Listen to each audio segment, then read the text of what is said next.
আসসালামু আলাইকুম।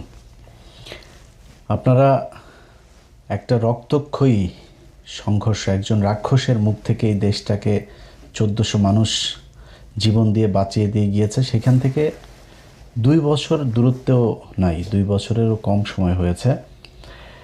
সেখানে দাঁড়িয়ে আপনারা যেটা করছেন, আপনারা এখন গুপ্ত সুপ্ত নিয়ে নিজেদের ভেতরে কামড়াকামড়ি করছেন, লুটপাট, তারপরে নিজেদের ভেতরে মারামারি যা আছে, বিএনপির ভেতরে বিএনপির জামাতের সাথে নানান ধরনের দ্বন্দ্ব এখন চলছে।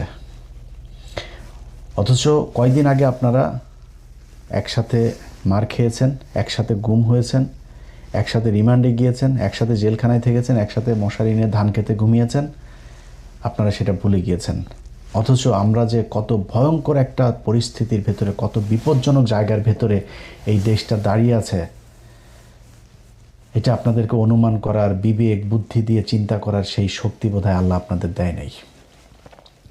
এখনও ঘাড়ের উপরে নিঃশ্বাস ফেলছে সেই রাক্ষস। 2 দিন পরপরই বলে আসতেছি, খেয়ে ফেলবো, লিস্টিং করছি, কারা কারা করেছে। একজনও বাঁচতে পারবেন। আমি আজকে একজনের বিরুদ্ধে, আপনি আর আমার বিরুদ্ধে যে কয়জন আছে, যারা এনসিপি বলেন, জামাত বলেন, বিএনপি বলেন, যারা পুলিশে এখন বিভিন্ন বড় বড় পদে এসে, কেউ কি বেঁচে আসতে পারবে এখান থেকে? যদি আওয়ামী লীগ আবার ইন্ডিয়ার সহায়তা যদি বাংলাদেশে ঢোকে, আপনার মনে হয় একজন বাঁচতে পারবেন? আগে তো নিজের জীবন বাঁচাবেন, এরপরে লুটপাট করেন, গুপ্ত সুপ্ত বালছাল নিয়ে মারামারি করেন, যেটা পরে করেন। আগে দেশের স্বাধীনতাটা, সার্বভৌমত্বটাকে তো আগে ঠিক করে নেবেন, মেরামত করে, যে আমি এখন সিকিউর, এরপরে আপনি কামড়াকামড়ি করেন, খাওয়া দাওয়া করেন। আপনাদের অবস্থা দেখলে মনে হয় অ্যাজ ইফ আপনারা একটা স্বাভাবিক নির্বাচনের মধ্য দিয়ে আসছেন। 5 বছর পর আরেকটা সরকার আসলে কি হবে? কিছুই হবে না। আপনার মাথায় রাখতে হবে, অন্তত যদি কমও হয়, তাও 20 বছর আপনাকে আওয়ামী লীগকে ক্ষমতার বাইরে রাখতে হবে। তার একটা মহাপরিকল্পনা আপনাদের করা উচিত ছিল, সেটা না করে আপনারা করছেন। আজকে যে বিষয়টা আপনাদেরকে বলবো, এটা বললে বুঝতে পারবেন যে কত ভয়ঙ্কর জায়গায়, কত বিপজ্জনক জায়গায় তারেক রহমানের জীবন, আপনাদের জীবন, আমাদের জীবন দাঁড়িয়ে আছে। তাহলে বুঝতে পারবেন। 20 তারিখ, এই 20 এপ্রিল আমি ফেসবুকে একটা পোস্ট করেছিলাম, বিমান বাহিনীর ভেতরে কিছু একটা হচ্ছে, তারপরে সর্বোচ্চ সতর্কতা জারি করা হয়েছে। তো আমি যতটুকু জেনেছিলাম, ওই দিন ভেতরে আমার যতটুকু সোর্স আছে, তারা বলছে ভাই খুব টান টান উত্তেজনা মনে হচ্ছে, এটা মনে হয় খুব উপরের লেভেলের, এরকম 2-1 জন ছাড়া বোধ হয় আর অন্য তেমন কেউ জানে না। আমি এরপরে জানার চেষ্টা করলাম। এর মাঝখানে 23 তারিখে একটা নিউজ দেখলাম। 23 তারিখে নিউজটা করেছেন ভারতীয় একজন সাংবাদিক, তার নাম হচ্ছে চন্দন নন্দী। চন্দন নন্দী 23 তারিখে নিউজে বলেছেন যে Bangladesh air force on high alert after raids net many airman for links with Tehrik-i Taliban Pakistan, TTP.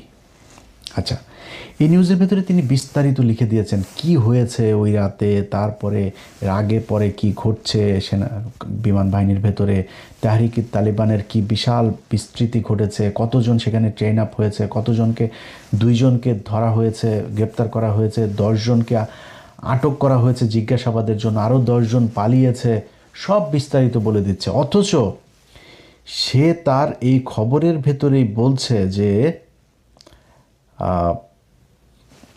BF headquarters in Dhaka has shied away from even acknowledging the raids and consequent arrest, detention and escapes. মানে ওর খবর, ওর এটার ভিতরে আপনারা north ওয়েস্টের ওই পোর্টালে গেলে তারপরে দেখতে পারবেন, ওর খবরের ভেতরেই বলছে যে BF হেডকোয়ার্টার্স, মানে বাংলাদেশ এয়ারফোর্সের হেডকোয়ার্টার্স, এই ঘটনা নিয়ে শেড হয়ে তারা অ্যাকনোলেজিংও করছে না অ্যাবাউট কোনটা, অ্যারেস্ট, ডিটেনশন এবং এসকেপ। এই রেড দেওয়ার পরে যা ঘটেছে সেই কনসিকুয়েন্ট তারা প্রকাশ করে নাই, সে নিজে বলছে। অথচ তিনি জেনে গিয়েছেন। তিনি জানলেন কিভাবে? এটা হচ্ছে কোশ্চেন। আচ্ছা, বাংলাদেশের সেনাবাহিনীর, এই সেনাবাহিনীর কোনো কিছু হওয়ার আগেই এই নর্থ ওয়েস্টের কাছে চলে যায়।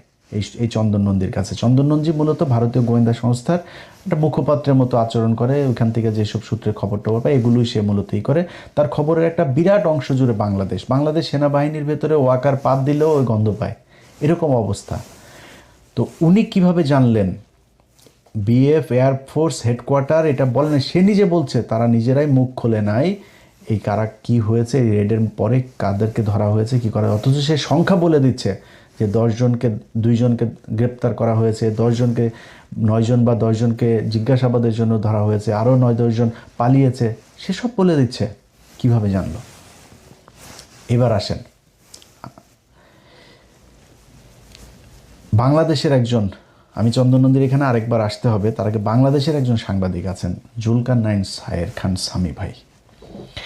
সামি ভাই ঠিক ওইটার পরপরই তিনি একটা পোস্ট করেছেন। তিনার পোস্টটা হচ্ছে, বিগত অন্তর্বর্তীকালীন সরকার 1.5 বছরে বাংলাদেশের জাতীয় নিরাপত্তার এমন কিছু ক্ষতি সাধন করেছে যা অবর্ণনীয়। বিভিন্ন উগ্রবাদী গোষ্ঠীকে এক প্রকার ফ্রি রাইড দিয়ে দেশে নিরাপত্তা ব্যবস্থার অভ্যন্তরে এমন এক ঘুণপোকার চাষ তারা করার চেষ্টা করেছে, যখন তা সামনে আসবে তখন তাদের প্রতি ঘৃণায় আপনার মন বিষিয়ে উঠবে। এটা বললে আপনি পুরোপুরি বুঝবেন না কি বুঝাইতে চাচ্ছেন উনি। ওইখানে ওই পোস্টে একটা পিন কমেন্ট পাঠিয়েছেন। তো আমাকে পোস্টটা যিনি পাঠিয়েছেন, পাঠানোর পরে আমার ভাই কী হয়েছে, এটা কী লিখছে, ঠিকই তো আছে। পরে উনি আমার একটা পোস্টে পিন কমেন্ট করেছে, সেই কমেন্টটা আমার পাঠাইলো। সেখানে লিখেছেন, আপাতত এতটুকুই জানতে পারি যে অনতিবিলম্বে পাকিস্তানের সাথে সরাসরি বিমান চলাচল কিছুদিনের জন্য হলেও স্থগিত করা অতীব জরুরি। এইটাই হচ্ছে গিয়ে মূল পয়েন্ট, যে পাকিস্তান এখানে কোত্থেকে আসলো, তেহরিকে তালিবান পাকিস্তান কারা, চন্দন নন্দীর কাছে খবর কেমনে গেল, সেই খবর ওই দিনই আবার নবনীতা চৌধুরীর কাছেও গেল। নবনীতা চৌধুরীও কিন্তু এই চন্দন নন্দীর এইটারই মূলত উনি বাংলায় ট্রান্সলেট করে উনি একটা ভিডিও বানিয়েছেন। এবার আসেন বুঝি আমরা।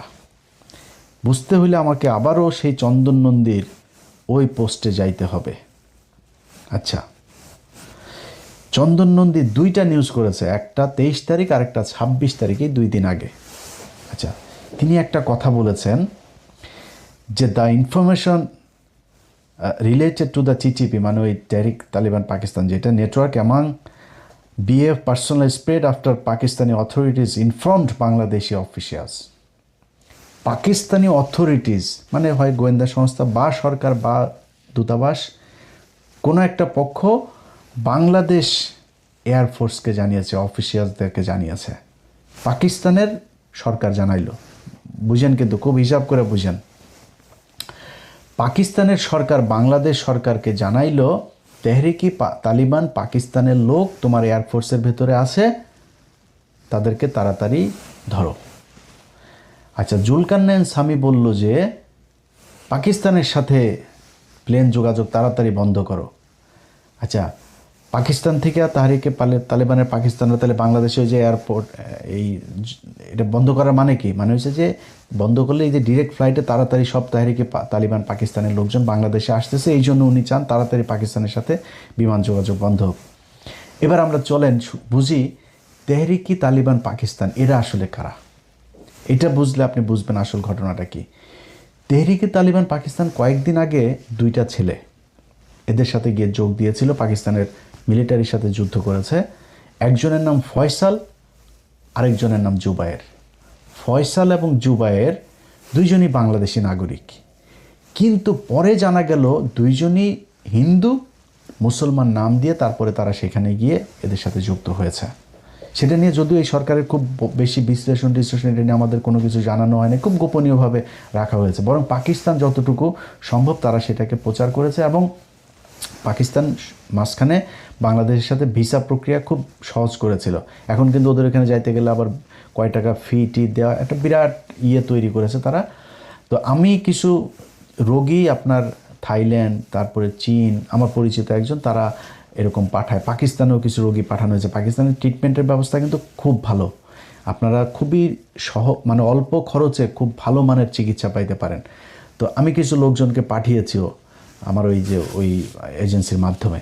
তো ওরা আমারে বলল যে ভাই এখন ভিসার ইয়েটা একটু কড়াকড়ি করেছে। তো তারা আবার এমবেসির সাথে কথা বলে জানলো যে আমাদের দেশ থেকে জঙ্গি যাচ্ছে পাকিস্তানে, গিয়ে সেখানে পাকিস্তানের ভেতরে অভ্যন্তরীণ এই শৃঙ্খলা নষ্ট করছে। এই তেহরিকি তালিবান পাকিস্তান শ্রীলঙ্কার যে বাসে হামলা হয়েছে সেটার সাথে জড়িত, ক্রিকেট দলের উপরে হামলা হলো না, ওটার সাথে জড়িত। কয়েকদিন আগে পাকিস্তানের নিরাপত্তা বাহিনীর সাথে যে গ্যাঞ্জাম হইলো সেটার সাথে জড়িত।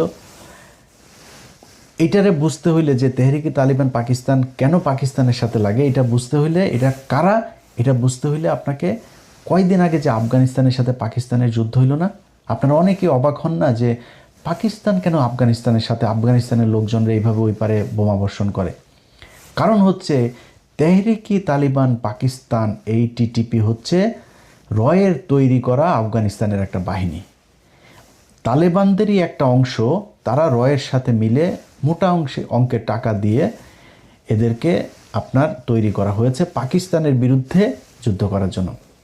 এখন ওরা উর্দুতে কথা বলে, ওরা বেলুচ ভাষায় কথা বলে, ওরা দাড়ি টুপিওয়ালা, ওরা পাকিস্তানের মতো দেখতে।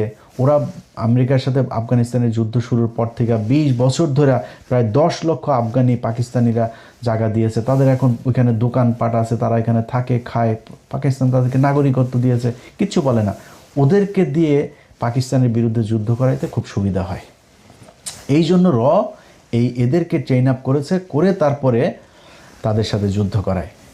আপনারা এই পর্যায়ে এইটুকু বুঝেন যে তেহরিকি তালেবান পাকিস্তান টিটিপি হচ্ছে পাকিস্তানের রাষ্ট্রের বিরোধী একটা জঙ্গি সংগঠন। এই যে মাঝে মধ্যে বোমা টোমা ফুটাটাই এরা ফুটায়, এরা ওদের বিরোধী। যেই কারণে পাকিস্তানের সরকার বাংলাদেশ সরকারকে বলেছে যে তোমরা তাড়াতাড়ি তৎপর হও, এই তেহরিকি তালিবান পাকিস্তান এটা রয়ের সংগঠন, এরা তোমাদের ভেতরে ঢুকেছে।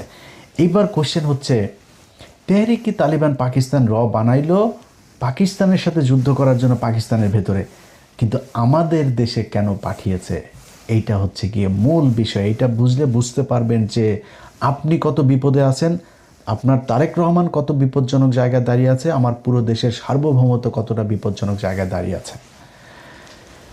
বাংলাদেশের এই এয়ারফোর্সের ভেতরে তাদের এইটা ঢুকানোর পেছনে গেল 6 মাস ধরে তারা কাজ করছে। আপনারা এই ওর আর্টিকেলটা পড়লেই সব দেখতে পারবেন। সেখানে 6 মাসেরও বেশি সময় ধরে তারা কাজ করছে। আপনার জহুরুল ইসলাম যে এয়ারবেজ আছে চিটাগাংয়ে, সেখানে মসজিদের ইমামকে এই তেহরিকি তালিবান পাকিস্তানের একজন এজেন্টকে ঢোকানো হয়েছে, মসজিদের ইমাম সে। এখন বাংলাদেশকে কেন টার্গেট করা হলো সেটা বুঝতে কয়েকদিন আগে ভারতের আরেকজন সাংবাদিক আর একজন সেনাবাহিনীর কর্মকর্তা, রিটায়ার্ড একজন কর্মকর্তা, দুইজন একটা কথা বলেছিল যে তারেক রহমান ভারতের সাথে যে কথা দিয়ে বাংলাদেশে ঢুকেছিল লন্ডন থেকে, সেই কথা তারেক রহমান শুনছেন না। এটা কিন্তু সত্যি কথা। তারেক রহমান ভারতের সাথে তার একটা মিটিং হয়েছে, একটা না একাধিক মিটিং হয়েছে তার, এবং সেখানে সে এই কথাগুলো বলে এসেছে যে হ্যাঁ আমরা তোমার কথা শুনবো। এখন আপনি বলবেন তারেক রহমান কি এই তাহলে খারাপ কাজ করেছে, এটা মানবেন না? তারেক রহমান খারাপ কাজ করে নাই। এর কারণ হলো গিয়া খালেদা জিয়া যখন 111 সরকারের সময় জেলে ছিল, শেখ হাসিনার আগে এই জেনারেল মাসুদ টাসুদ এরা আগে গিয়েছিল খালেদা জিয়ার কাছে যে ম্যাডাম আমরা আপনাকেই চাই ক্ষমতায় আনতে, আমাদের এই 111 সরকারের এই জিনিসগুলো আপনি ইমডিউনিটি দিবেন এবং আমাদের এই জিনিসগুলো মেনে নেবেন। খালেদা জিয়া তো একরকম মানুষ, এসব দানায় পানায় বুঝে না। বলছে যে তোমার কাজ ক্যান্টনমেন্টে, তুমি এখানে রাজনীতি করতে আসছো কেন? এটা তোমার কাজ, যাও বেরো, একদম স্ট্রেট কার্ড বের করে। এগুলো আপনার এই যে প্রণব মুখার্জির বইতেও লেখা আছে। খালেদা জিয়া মানে নেই, না মানাতে কী হয়েছে, 111 পুরো ক্রেডিট উপভোগ করেছে শেখ হাসিনা। সে ক্ষমতায় আসলো, ইন্ডিয়ার কথা শুনলো, শুনে তারপরে খালেদা জিয়া শুনে নাই। খালেদা জিয়া ওই দিন যেটা করতে পারতো, ওদের কথা শুনে ক্ষমতায় এসে তারপরে বিট্রে করতে পারতো। তারেক রহমান ঠিক ওইটাই করেছে আমার বিশ্বাস। তারেক রহমান তাদেরকে বলেছে হ্যাঁ ঠিক আছে আমরা এইভাবে, কী চেয়েছে ভারত চেয়েছে, মানে আমি কেন বলছি যে তারেক রহমান ঠিকটাই করেছে সেটারও প্রমাণ দিচ্ছি আপনারা। ওই সাংবাদিক এবং রিটায়ার্ড অফিসার দুইজনই একটা কথা বলেছিল, তারেক রহমান কয়েকটা জিনিস এই ভারতের কাছে কথা দিয়েছিল। এক, আওয়ামী লীগকে স্বাভাবিক রাজনীতিতে ফিরতে দিতে হবে, শেখ হাসিনাকে ফিরিয়ে নিতে হবে, তাকে আটক করা যাবে না। তারপরে সেভেন সিস্টারের যে বিচ্ছিন্নতাবাদীগুলো আছে এগুলো ভারতের সাথে মিলে একসাথে কাজ করতে হবে তাদেরকে নিশ্চিহ্ন করার জন্য, নির্মূল করার জন্য। এবার বলেন তারেক রহমান সেটা শুনেছে কি না, শুনবে কি না, আমি কেমনে বলবো যে তারেক রহমান ভারতের কথা শুনে নাই, বিট্রে করে নাই? এই সাংবাদিক এবং এই রিটায়ার্ড অফিসারই বলেছে তারেক রহমান ভারতের কথা শুনছে না। এখন শুনছে না কেন, যে আসলেই এটার প্রমাণ কি? 111-এর মাসুদকে ধরা হয়েছে, মামুন খালেদকে ধরা হয়েছে, খালেদ মামুন, এই যে মামুন খালেদ আপনার ডিজিএফআই চিফ ছিল, যে ডিজিএফআই ডিরেক্টর আরেকটারে ধরা হয়েছে, 4-5 জনের ধরা হইলো না? আপনার কি মনে হয় ভারত কোনো দিন তারেক রহমানকে এটাতে সাপোর্ট দিচ্ছে বা তারেক রহমানের এটা মেনে নিচ্ছে? ভারত মেনে নিচ্ছে না, কিন্তু তারেক রহমান সেটা করেছে। আচ্ছা, আইপিএলের খেলা বাংলাদেশে নিষিদ্ধ করেছিল ইউনূস সরকার, তারেক রহমান সেটা বহাল রেখেছে। এটা আপনার মনে হয় ভারতের কোটি কোটি ডলার খরচ অপচয় হয়েছে, এটার কারণে লস হয়েছে? তারপরে আওয়ামী লীগের কার্যক্রম নিষিদ্ধ তো ছিল, ওইভাবে থাকতো, আইনে পরিণত করার দরকার আছে, তারেক রহমান সেটা করেছে। অনেক কিছুই আপনারা দেখছেন উপরে উপরে যে না মনে হচ্ছে ভারতের সাথে দিয়ে, ভারতের বাংলাদেশের পররাষ্ট্রমন্ত্রীকে যেতেই হবে, তার সাথে কি আমরা ডিপ্লোমেসি ডিসকানেক্ট করেছি নাকি? তো তার তো হইতেই হবে, তার এখানে যাইতেই পারে কিন্তু ভেতরে ভেতরে যেটা করার তারেক রহমান কিন্তু সেটাই করছে। এই কারণেই আমার যে সূত্র, সেই সূত্র আমাকে যেটা জানিয়েছে যে তারেক রহমানকে হত্যা করে তারপরে দেশের ভেতরে একটা অস্থিতিশীল পরিস্থিতি তৈরি করবে, কিন্তু তারপরে সরকার আবার ক্ষমতায় আসবে বিএনপি। তারেক রহমানের এই যেই শেষ কৃত্যের যে অনুষ্ঠান, দাফন কাফন যা যা হবে, এই দাফন কাফনের সময় বিশাল আকারে রাষ্ট্রীয় শোক টোক দেওয়া হবে। তারেক রহমান এই জাতির বিশাল এক কিছু ছিল, সব কিছু বলা হবে। বিএনপির নেতারা কান্নাকাটি করে পায়জামা ভিজায় ফেলবে, সব হবে। কিন্তু বিএনপির যে দ্বিতীয় সারির যেই নেতারা বিএনপির হাল ধরবে, ক্ষমতায় আসবে, সেই ব্যক্তিরা হচ্ছে গিয়ে তারেক রহমান যা করছিলেন তার ঠিক উল্টাটা করবে, যেটা বলবে সেটাই করবেন। এই পরিকল্পনা নিয়ে তারপরে তারা আগাচ্ছিলেন সেনাবাহিনীর ভেতরে একটা কু করার জন্য। এবার বুঝতে পারছেন? আপনারা পুরো ঘটনার সব যদি নাকি একসাথে মিলানোর পরে দেখতে পারবেন যে তেহরিকি তালিবান পাকিস্তানের টিটিপির সাথে ভারতের যেই যোগসাজেশ, সেইটা দিয়ে তারা পাকিস্তানের সাথে ওই দিকে ফাইট করছে, আর এই দিকেও ভারতের বিরুদ্ধে যারা কাজ করবে তাদেরকে এই করার জন্য এই তেহরিকি তালিবান পাকিস্তান নাম দিয়ে তারপরে করা হয়েছে। এখন এর পরপর পুলিশ হেডকোয়ার্টার একটা বিজ্ঞপ্তি দিয়েছে। সেই বিজ্ঞপ্তিটার ভেতরে আমি জানি না যে এটার কৌশল নাকি এটা বিষয়টা এরকমই। পুলিশ হেডকোয়ার্টার বলেছে, নিষিদ্ধ ঘোষিত উগ্রবাদী সংগঠনের সমর্থক কর্তৃক গুরুত্বপূর্ণ স্থাপনায় হামলার পরিকল্পনা সংক্রান্ত গোপন ও জরুরি গোপনীয়।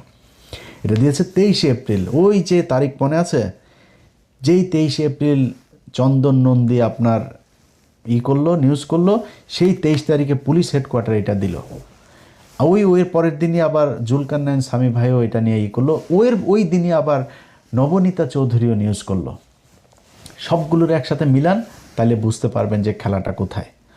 এখন পুলিশের বিষয়টা আমি এখনও স্পষ্ট না।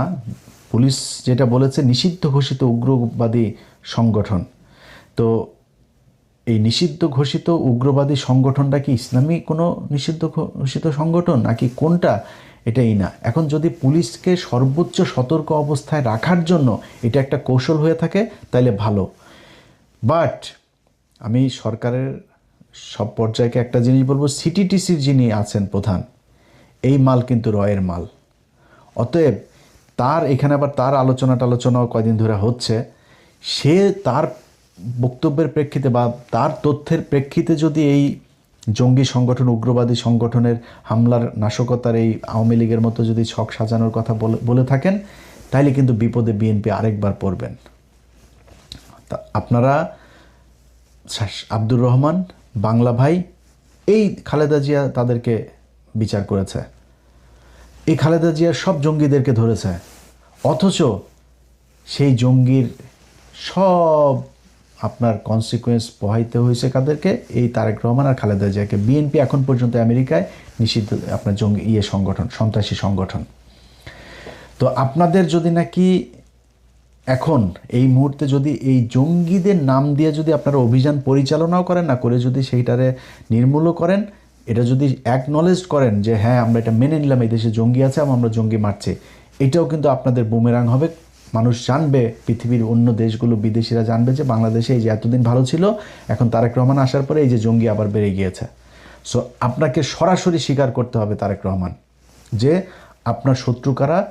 এই টিটিপির নামে এই দেশে আপনাকে হত্যা করার জন্য, বাংলাদেশে অস্থিতিশীল পরিস্থিতি তৈরি করার জন্য এই করেছে, এটা পৃথিবীকে জানাইতে হবে।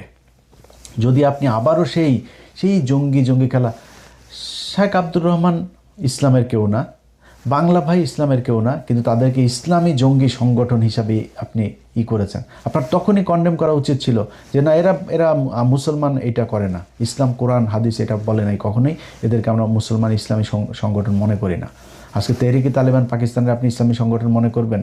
যারা প্রতিদিন পাকিস্তানে এইখানে ওইখানে বোমাবাজি করে, পাকিস্তানের সাথে যারা মারামারি করে, যারা পাকিস্তান আফগানিস্তান দুইটা দেশের ভেতরে এরকম যুদ্ধ বাঁধিয়ে দিয়েছে, তাদেরকে আপনি মুসলমান মনে করবেন?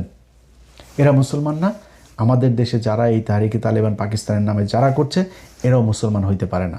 এটা আপনাকে সরাসরি বলতে হবে যে যুদ্ধ যদি করেন, সেই 10 ট্রাক অস্ত্র মামলার দিন যারা কিনা, যেই পুলিশের সার্জেন্ট হোক, টিআই হোক আর যেই হোক, এই অস্ত্র যারা ধরেছিল, সেই অস্ত্র তাদেরকে নাই করে দেওয়া উচিত ছিল।